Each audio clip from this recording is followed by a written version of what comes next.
Hello. Micah 6:8 is a very popular verse. It's one even many who don't actively believe or go to churches have probably seen on some social media post or YouTube video. It says, "He has showed thee, O man, what is good, and what doth the Lord require of thee? What doth the Lord require of thee, but to do justly, and to love mercy, and to walk humbly with thy God?" In order to read that, you need to read it a little bit more before it to really understand the dichotomy that's being presented. Because before that, he asks a different question. Going back to verse 5, "O my people, remember now that what Balak king of Moab consulted, and what Balaam the son of Beor answered him from Shittim unto Gilgal," a story they would have heard over and over again, and one I'll definitely have in the description, "that ye may know the righteousness of the Lord." He's, among a lot of other things in this book, he wants them to remember and to recall stories from their past that they would have learned, that they would have heard, that they would have grown up with, that had timeless truths that would carry over, that would be transferable to them. And one of them is that they would know the righteousness of the Lord. And so he follows it up with these questions of, wherewith shall I come before the Lord? If he has provided the people with deliverance and with the show of of his righteousness, wherewith shall I come before the Lord, and bow myself before the high God? Shall I come before him with burnt offerings, with calves of a 1-year-old? Will the Lord be pleased with thousands of rams, or with 10,000s of rivers of oil? Shall I give my firstborn for my transgression, the fruit of my body for the sin of my soul? And then he alters it. He says, "He has shown you what is good."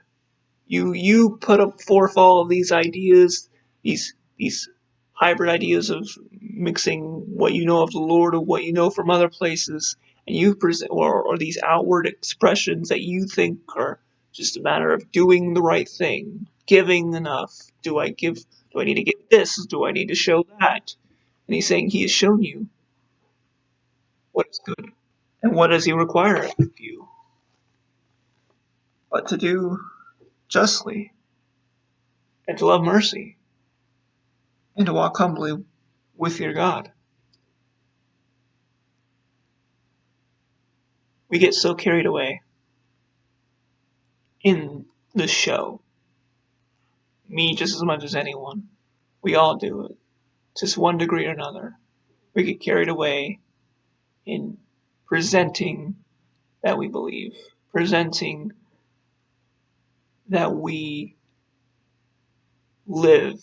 Presenting a life of faith rather than necessarily focusing on living that life. We talk about justice, but do we do justly? We speak on humility, but do we walk humbly with our God? Oh, we talk about how great mercy is, but do we love it? And I don't really have answers to these questions for you. I can barely speak for myself. But if nothing else, this video could be a reminder and a motivation to realize that outside of social media, outside of the outward showing you put to people you work with, and it's even easier perhaps to do that now that so many things are from home, so many things are behind a screen, to present one thing while living another, as these people were doing, as people have done throughout all time. Are you doing justly in your life? Are you living a life that would reflect these basic parts of walking with the Lord, of living for the Lord? Are you loving mercy, not just when it's convenient or when other people can see it? Are you loving mercy? Are you doing justly?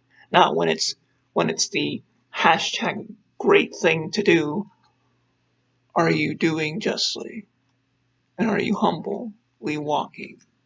Are you humbly walking with the Lord, who's delivered you, who's shown you his righteousness? who's provided you salvation, who loves unconditionally, even when he has controversy with how we act and how we live.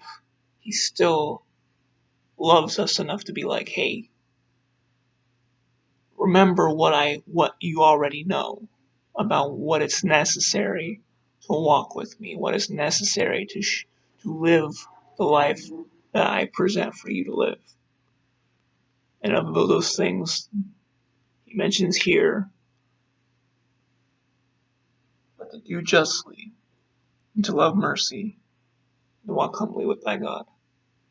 Let's be motivated for justice, for mercy, and for humbly following after and with the Lord who loves us so. Until next time, know that you're not alone, and I'll see you in the next video.